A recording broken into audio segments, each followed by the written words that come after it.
Abra a tua Bíblia comigo num texto que não me lembro ter pregado aqui no rádio.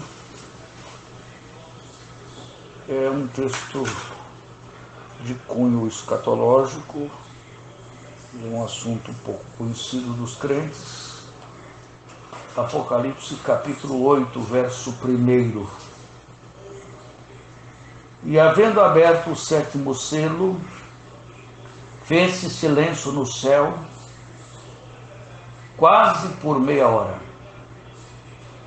E vi os 7 anjos que estavam diante de Deus, e foram-lhe dadas 7 trombetas. Vou aproveitar e vou ler uma outra passagem aqui também.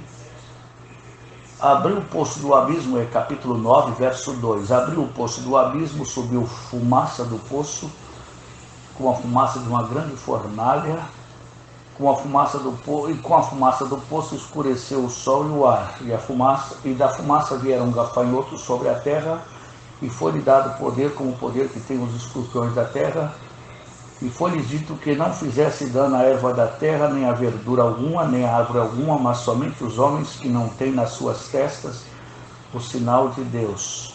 E foi-lhes permitido que não os matassem, mas que por 5 meses os atormentassem.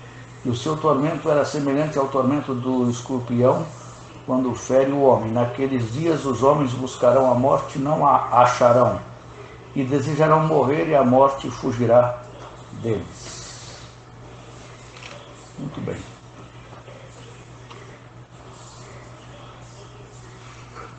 Essa descrição dos tormentos ou dos flagelos que desencadearão sobre este mundo após a igreja arrebatada, há uma pausa dramática.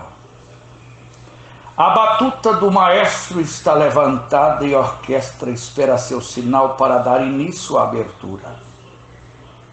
O último ou o 7º selo não é desatado pelo leão da tribo de Judá, a raiz de Davi, até que fez-se silêncio no céu, quase por meia hora. Como pode a nossa mente limitada imaginar o silêncio no céu? É como prender a respiração antes de um mergulho de 10 metros em uma piscina fria, ou preparar-se para uma apresentação num palco diante de umas 10.000 pessoas. Silêncio? Talvez Deus quisesse dar ao seu amado servo João uma chance de preparar-se para os eventos impressionantes que estariam por acontecer. João vê 7 anjos diante de Deus, segurando 7 trombetas. No Velho Testamento, a trombeta anunciava importantes eventos e dava sinais em um tempo de guerra. Ouça a terra, dizem elas. Algo grandioso está para acontecer. Alerta aos cidadãos. O juízo está vindo. A primeira trombeta, não dá para ler o texto todo, porque ocuparíamos muito tempo. Quando a primeira trombeta soa, ocorre saraiva e fogos, misturado com sangue, transbordam do céu, queimando a 1/3 parte das árvores e a 1/3 parte de toda a erva verde. A terra será enegrecida, chamuscada e queimada. Naquela ocasião desses juízos das trombetas, quando nós não mais estaremos aqui nesse mundo. Vai ser muito triste. Os animais selvagens morrerão, grande parte. A 1/3 parte da terra é atingida. E a morte será manifesta e seus odores pungentes. E a terra experimentará um grande reboliço ecológico que fará o nosso lixo tóxico parecer um playground. A segunda trombeta será lançada, uma coisa como um grande monte ardendo em fogo no mar, e torna em sangue a 1/3 parte do mar, matando 1/3 de toda a vida dos mares e oceanos e destruindo a 1/3 parte das navegações. Imagine o caos que virará esse mundo. Imagine quanta catástrofe. A esquadra dos principais países será aniquilada e não receberá qualquer ajuda. Os alimentos vindos do mar serão racionados. Restaurantes sairão do ramo e a fonte da alimentação saudável para o coração vai diminuir em muito. Quando o terceiro anjo fizer soar a trombeta, uma estrela como uma tocha cairá do céu, tornando amarga a terça parte das águas que envenena qualquer um que ingeri-la. O nome da estrela é chamada de absinto, que é uma planta conhecida por suas propriedades amargosas. Amigo rádio ouvinte, hoje nós enfrentamos a poluição crescente de nossa água potável.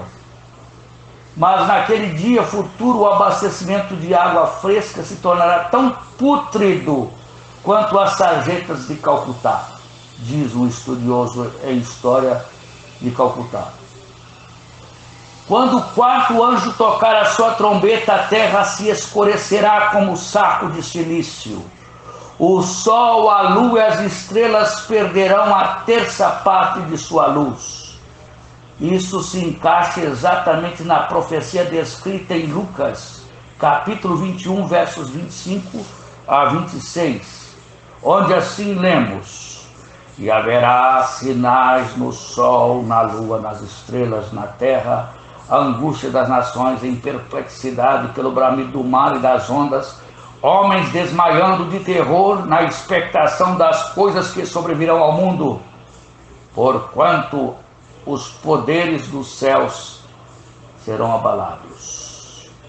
Amigo ouvinte, Deus tem poder para quaisquer dos prodígios do livro do Apocalipse, independentemente de nossas analogias com os acontecimentos atuais. No entanto, João precisava dar sua interpretação de primeiro século em relação à visão incrível do futuro. Nós já estamos no século 21. Em nossa era nuclear, esses desastres ecológicos se tornam cada vez mais possíveis. Em apenas uma curta geração, a poluição se tornou um manto sobre nossas cidades, espalhando água contaminada no solo e das áreas rurais. A gente vai em cidade do tamanho de São Paulo, respira só poluição. Belo Horizonte, que é uma cidade bem menor, também está na mesma situação. O homem progrediu nas áreas científicas, médica e tecnológica, mas está destruindo a si mesmo e a terra feita por Deus nesse processo. Nossos bisavós teriam rido da ideia de ter de comprar sistemas de tratamento de água para os seus lares, ou de cisternas de tratamento de ar para seus escritórios e quartos, e hoje tem que fazer tudo isso, dada a poluição causada pelo próprio ser humano. Ai, ai, ai, 3 ai. Nunca ouviu uma águia falar, mas João ouviu, e a mensagem não era nada animadora. No fim do capítulo 8 de Apocalipse, uma águia disse com grande voz: ai, ai, ai dos que habitam sobre a terra, por causa das outras vozes das trombetas dos 3 anjos que hão de ainda tocar. Apocalipse 8, verso 13. Agora, resumindo, porque o nosso tempo aqui é curto, teríamos que ter 3 horas nesse assunto aqui, pelo menos. Quando o quinto anjo toca a sua trombeta, a quinta trombeta, um agente divino na forma de uma estrela cai do céu e entra no hemisfério terrestre e foi-lhe dada a chave do poço do abismo.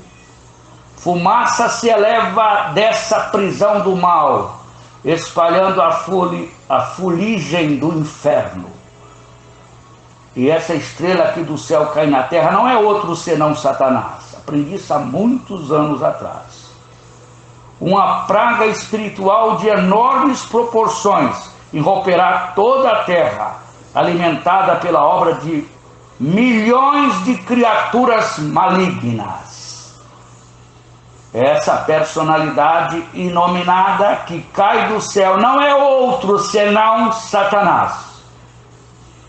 É a segunda vez que ele é expulso do céu, exatamente na metade da grande tribulação, da 70ª semana de Daniel 9, verso 27.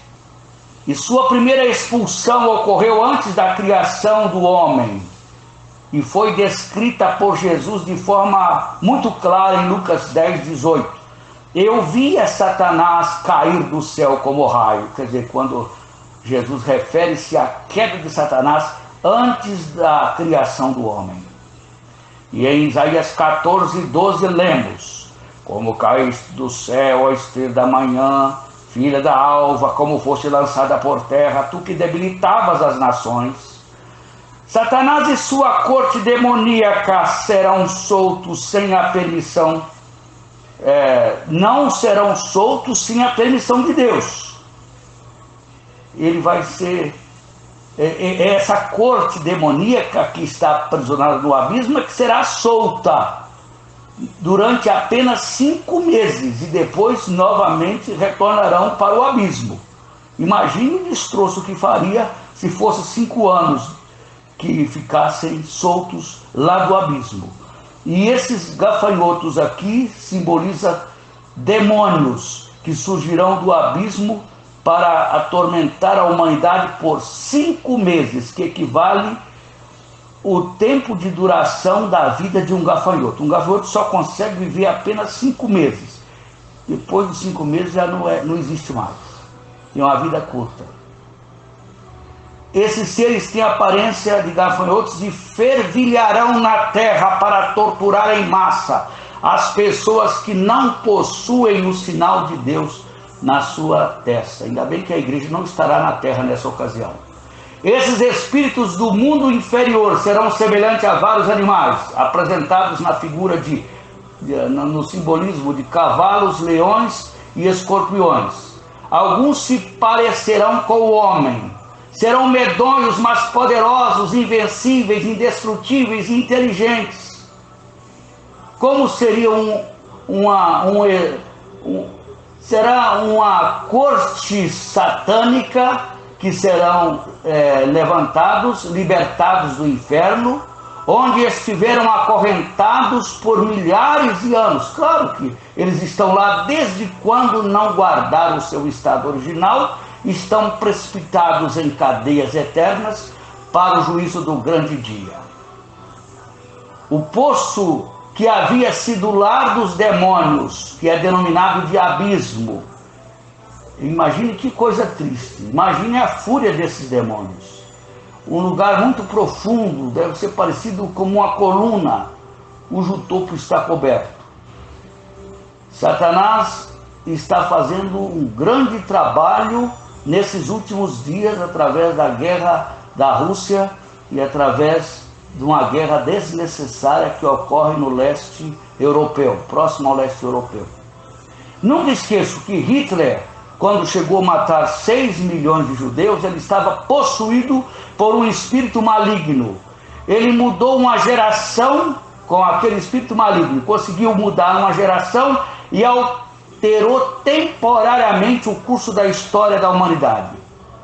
Qual será o resultado de incontáveis demônios então, hein? Correndo pela terra sem controle algum durante a tribulação? Será uma experiência muito semelhante à que ocorreu nos campos de concentração na Alemanha nazista e lá na Holanda. Será muito doloroso. Esses seres têm cauda semelhante à dos escorpiões. Eu não li o texto todo porque o nosso tempo aqui é curto. E tem aguilhão na cauda, ferrão na cauda. E o seu poder será para danificar não a erva verde, mas para danificar os homens por 5 meses. Verso 10 de Apocalipse 9. A picada do escorpião não é letal. Eu já fui ofendido de escorpião umas 3 vezes. Mas quando o veneno penetra no corpo, coloca o centro nervoso literalmente em chamas. Esse tormento é tão doloroso que a agonia vai durar 5 meses. E a Bíblia é exata. Só vão escapar dessa tortura os santos da grande tribulação e os 144 mil que aqui estarão, anunciando o evangelho do reino em todo o mundo, em testemunha a todas as nações, e a fama do Senhor e a sua glória em ilhas muito distantes, para o cumprimento de Isaías 66 e 19. E a humanidade vai sofrer. Muita gente querendo se matar agora, vai poder tomar funicida da tua vontade, arsênico, porque naqueles dias os homens buscarão a morte e não a acharão, e desejarão morrer e a morte fugirá deles. Imaginemos a agonia quando alguém tenta o suicídio e constata que é impossível. A arma não dispara, o camarada bota a arma no ouvido para atentar contra a própria vida, mas a arma não dispara. O veneno toma chumbinho demais, só engorda e não morre, torna-se ineficaz. O salto de um prédio alto é interrompido por uma rede. Que maravilha, hein? Quando alguém tenta o suicídio e alguém joga uma rede e aí o salto é interrompido. Dias estranhos de fato serão naqueles dias. Esses gafanhotos afetarão em muito a humanidade. É muito triste o que estamos falando aqui, e eu vou dar uma parada agora, que ainda tem amanhã, para nós continuarmos falando da marcha pelo leito do rio Eufrates. 200 milhões de cavaleiros vão passar pelo leito do rio Eufrates. Eu estou dando essas mensagens mais resumidas, porque se for ler todo o texto, vamos tomar muito tempo aqui, e que Deus nos ajude a entender essas verdades benditas. E você que não quer ficar para a grande tribulação, para sofrer o flagelo da praga dos gafanhotos, que não são gafanhotos de devorar plantações, não é esse gafanhotinho que veio até na divisa do Brasil, não. São hostes infernais da maldade que sairão do abismo, são demônios que atormentarão a humanidade por 5 meses, bem pior do que o que está ocorrendo lá na Rússia, o nazismo. Mas Deus não permitirá a sua igreja passar por esses flagelos. Eu acho um absurdo pregadores maduros ensinando que a igreja vai enfrentar tudo isso. Não sei onde tirar esse ensino. A esperar do céu a Jesus, que nos livra da ira vindoura. E como guardastes a palavra da minha perseverança, eu te guardarei da hora. Não é na hora, não, é da hora, tem diferença. Da hora da tentação, que é a tribulação, que há de vir sobre todos os que habitam sobre a terra. Ainda bem que há um lar muito feliz lá no céu, onde vamos ser abrigados durante os juízos da grande tribulação, que serão ordenados pelo Senhor Deus, dirigidos pelo Senhor Jesus Cristo e executados pelos seus anjos.